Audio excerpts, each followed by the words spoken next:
हाय guys, ये model test paper MCQ series का 5वां पार्ट है। इसके अंदर हम आपको 10 इंपॉर्टेंट एमसीक्यूज़ बताएंगे और उनको एक्सप्लेन भी करेंगे। इसीलिए अपने पेन और पेंसिल रेडी रखिए और इसे खुद सॉल्व करने की कोशिश कीजिए। अंत में दी गई आंसर शीट से उसको मैच कीजिएगा और मुझे कमेंट बॉक्स में बताइएगा आपको कितने नंबर मिले हैं। Question number 1, Stryker view is use in shoulder joint to visualize. यहाँ पूछा गया है कि शोल्डर जॉइंट का जो स्ट्राइकर व्यू है उसे क्या विजुलाइज करने के लिए किया जाता है। Option A muscle calcification, B bicipital groove, C humeral calcification, D recurrent subluxation. और इसका सही विकल्प है option D recurrent subluxation. The shoulder is the most movable joint in our body. It is able to turn in many directions. This great range of motion, however, can cause instability.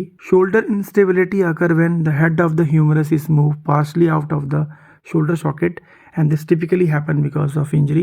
इसे subluxation या dislocation भी कहा जाता है। Injury की वजह से shoulder के आसपास की जो मसल्स होती हैं, टेंडन या लिगामेंट्स होते हैं, वो लूज या टॉर हो जाते हैं, जिसकी वजह से भविष्य में शोल्डर डिसलोकेशन की संभावनाएं बनी रहती हैं। इसी रिकरेंट सबलक्सेशन को विजुलाइज करने के लिए शोल्डर का स्ट्राइकर्स व्यू किया जाता है। Question number 2, the least radio sensitive tissue is. यहाँ पूछा गया है कि सबसे कम रेडियो सेंसिटिव टिश्यू कौन सा होता है। A nervous tissue, B thyroid, C bone, D liver. और इसका सही विकल्प है ऑप्शन ए नर्वस टिश्यू। देखिए, ये बहुत इंपॉर्टेंट क्वेश्चन है और ये कितनी बार वाइवा में भी पूछा जाता है। तो अगर आपको कोई क्वेश्चन पूछता है ऐसा, तो आपको जवाब देना है कि जितने भी एक्टिवली डिवाइडिंग सेल्स होते हैं वो हाईली रेडियो सेंसिटिव होते हैं। So the most radio sensitive cells have high division rate, high metabolism and they are well nourished.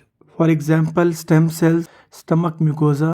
इसके विपरीत नर्व सेल्स जो होते हैं वो लीस्ट रेडियो सेंसिटिव होते हैं, क्योंकि एडल्ट स्टेज के बाद ये सेल्स डिवाइड करना बंद कर देते हैं। Question number 3, slip ring technology is use in which imaging modality. यहाँ पूछा गया है कि किस इमेजिंग मोडेलिटी में स्लिप रिंग टेक्नोलॉजी का इस्तेमाल किया जाता है।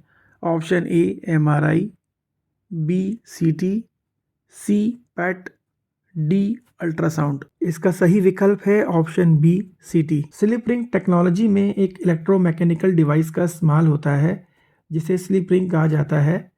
इसे रोटेटिंग इलेक्ट्रिकल जॉइंट या रोटेटिंग इलेक्ट्रिकल कनेक्शन भी कहा जाता है। इसके दो मेन कंपोनेंट होते हैं, रिंग और ब्रश। यहाँ रिंग रोटेट करता है और ब्रश स्टेशनरी रहता है, मतलब रोटेट नहीं करता, लेकिन रिंग के कांटेक्ट में हमेशा बना रहता है, जिसकी वजह से CT स्कैन मशीन में रोटेटिंग और स्टेशनरी कंपोनेंट्स के बीच में कंटिन्यूस इलेक्ट्रिकल कनेक्शन बना रहता है। CT स्कैन मशीन की फर्स्ट एंड सेकेंड जनरेशन में ट्रांसलेट एंड रोटेट मोशन देखने को मिलता था, लेकिन स्लिप रिंग टेक्नोलॉजी की वजह से थर्ड जनरेशन CT स्कैन में रोटेट एंड रोटेट मोशन संभव हो सका, जिसकी वजह से स्कैन टाइम भी कम हो गया। Question number 4, photoelectric effect is based on the principle that a photon.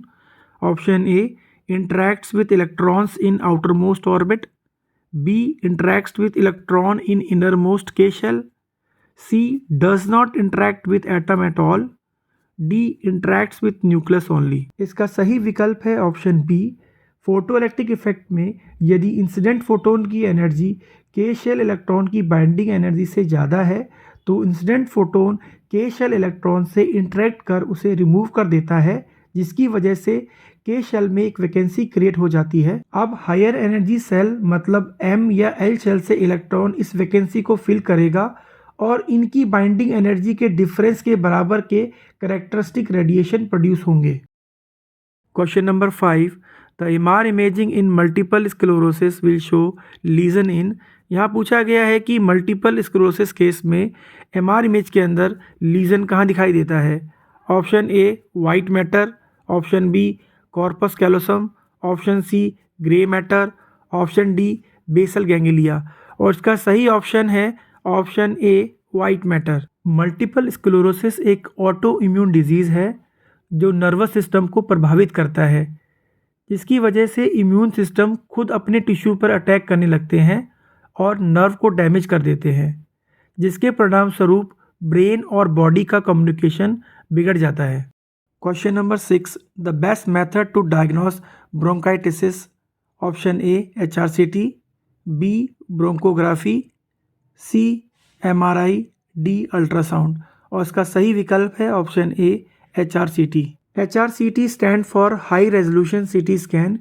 It is mainly done for lung disease like bronchitis. It is a medical condition that occurs when tubes that carry air in and out of your lung get damaged, causing them to widen and become loose, making it hard to clear mucus out of your lung and cause frequent infection. Question number 7, what is the full form of DICOM? DICOM की full form क्या होती है? A digital imaging and communications in medicine, B direct imaging and correction in medicine, C independent interconnectivity in medicine, D digital information and consultation in medicine. और इसका सही विकल्प है option A digital imaging and communications in medicine. DICOM is an international standard to communicate and manage medical images and data. It is developed by National Electrical Manufacturer Association and American College of Radiology.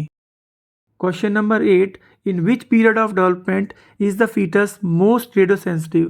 Option A, third trimester, B, second trimester, C, first trimester, D, fourth trimester।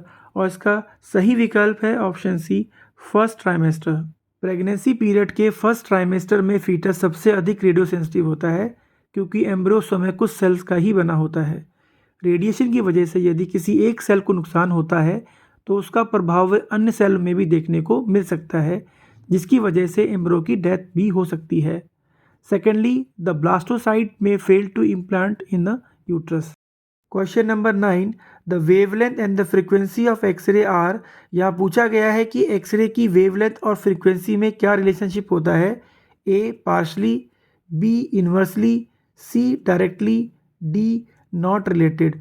और इसका सही विकल्प है option B inversely. Wavelength और frequency एक दूसरे के inversely proportional होते हैं। अगर किसी एक्सरे फोटोन की वेवलेंथ ज़्यादा है तो उसकी फ्रीक्वेंसी कम होगी, और अगर वेवलेंथ कम है तो फ्रीक्वेंसी ज़्यादा होगी। Question number 10, a grid should be use when ever the anatomical part exceed. यहाँ पूछा गया है कि ग्रिड का इस्तेमाल तब किया जाता है जब एनाटॉमिकल पार्ट इससे ज़्यादा हो जाता है। Option A 12 centimetre, B 10 centimetre, C 5 centimetre, D 3 centimetre. और इसका सही विकल्प है ऑप्शन बी 10 सेंटीमीटर।